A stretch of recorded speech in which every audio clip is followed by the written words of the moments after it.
So, this is the letter that it's been handed in to number 10. Dear Prime Minister, read deaths in state custody. Today, Saturday, the 29th of October, 2022, marks our United Families and Friends campaign, UFFC's 23rd annual remembrance procession, by respectfully and lawfully marching from Trafalgar Square to 10 Downing Street, and to hand deliver our letter addressed to the Prime Minister, as we have done for over 21 years. As the newly appointed Prime Minister, we wish to take this opportunity to inform you of our objectives and demands for truth, justice and accountability. We demand an end to state killings and the systematic patterns and failures within the judicial process that follow the death of a loved one caused or contributed to by agents of the state. We therefore request an urgent meeting with yourself, the Mayor of London, Sadiq Khan, and the Home Secretary, Suella Braverman, to discuss our demands. As people of colour who have prominent positions in Parliament, we expect you to understand, we assume you to understand, the concerns of the black community regarding the issues of racism and the disproportionate number of black men dying in police custody, prisons and mental health hospitals in the United Kingdom. Failings within mental health services across the UK are at an all-time high. As Prime Minister, you and your government are ultimately accountable for these deaths. The United Families and Friends campaign is a national coalition of family campaigns whose loved ones have tragically died as a direct result of violence and/or neglect by agents of the state responsible for their care. These include all police forces, prisons and detention centres, immigration units, and National Health Service and/or private psychiatric units across the United Kingdom. United Families and Friends campaign was first set up in 1996 by families whose loved ones died unnecessarily at the hands of agents of the state, in order to challenge the injustices within the criminal justice system.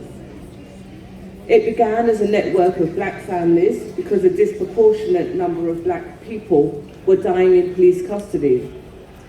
Over the years, it has grown to include families of all ethnicities that die in state custody across the UK.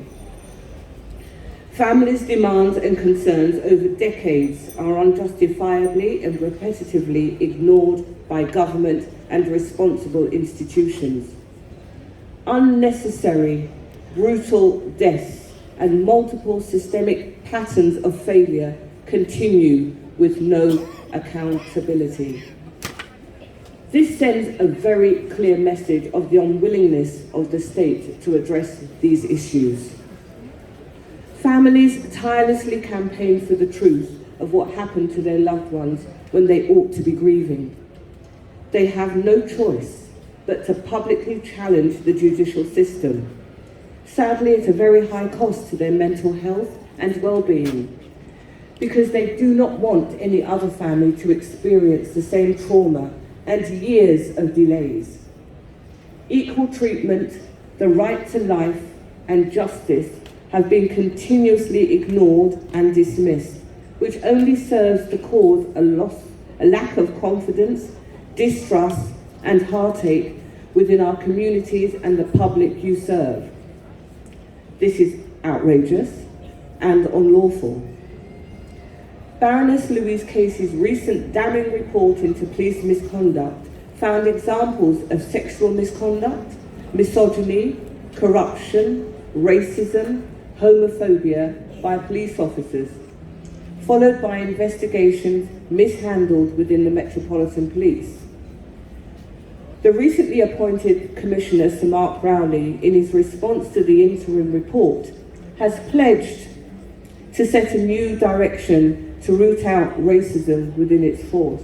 Wish him luck. The appalling behaviour and criticisms of officers are not new across all forces in the UK.